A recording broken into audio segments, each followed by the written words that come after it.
Welcome.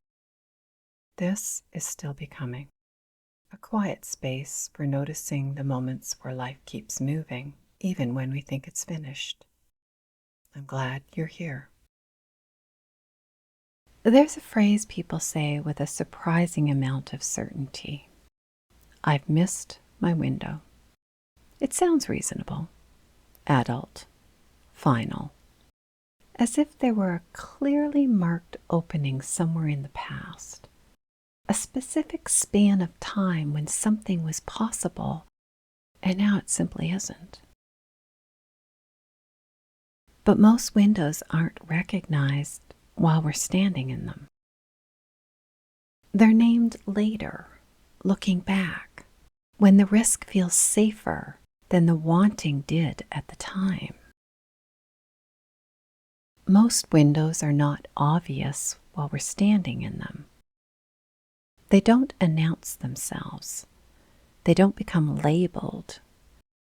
We name them later, looking back, when the risk feels smaller than the wanting once did. Often the idea of a window comes from somewhere else entirely. Family ties, cultural milestones, quiet expectations when a life is supposed to unfold. Many of the windows we mourn were never fully open in the way we imagine. They were narrow, crowded, or available only to a version of ourselves we hadn't yet become.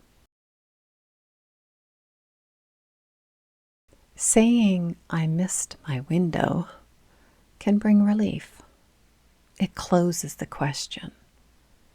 It releases us from hope that might ask something of us. It explains disappointment without requiring us to stay with it. But relief has a cost. Because when the phrase goes unexamined, it doesn't just close the past.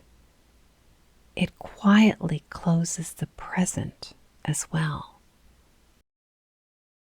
What began as protection becomes resignation. And resignation can feel very similar to acceptance until you notice how much smaller the world has become.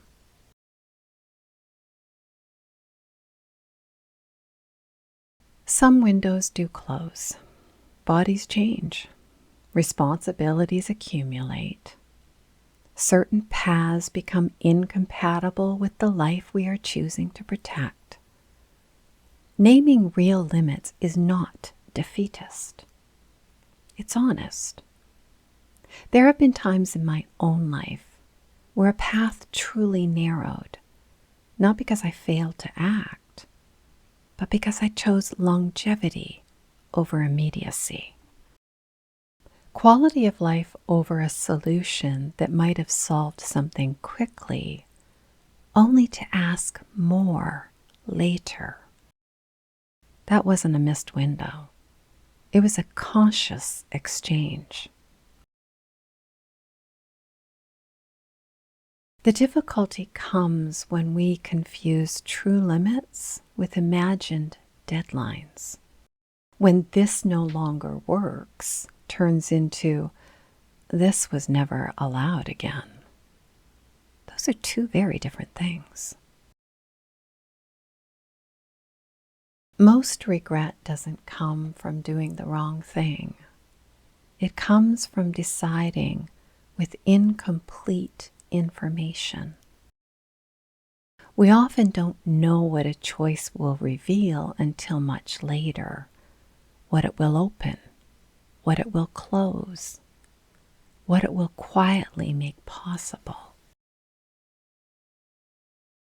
Some regrets point to courage we hadn't yet grown into. Others point to options we couldn't see from where we were standing. And then there's a quieter truth we rarely admit.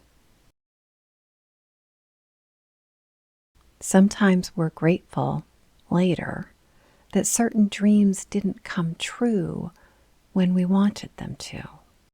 Because if that path had have opened then, this one might never have existed. Regret in that light isn't a verdict of the past. It's information arriving late. Lives don't unfold in clean openings that appear once and disappear forever. They unfold in seasons. A season ending doesn't mean the desire was wrong. It means it belonged to a different configuration of energy, risk, and capacity. Windows imply urgency. Seasons allow return. And sometimes what looks like a missed window is simply a door we weren't meant to walk through until we could see what was on the other side.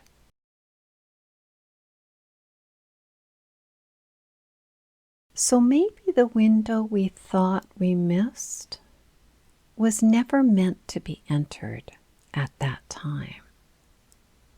Maybe it was information we didn't yet have, courage we hadn't grown into, a version of ourselves that hadn't yet arrived. Lives don't unfold through openings that appear once and disappear forever. They move through seasons, each one revealing different capacities, different risks, different truths. And sometimes what we call a missed window is simply a later understanding arriving exactly when it can be held. If something in you shifted while listening, let it move at its own pace. We'll continue next time.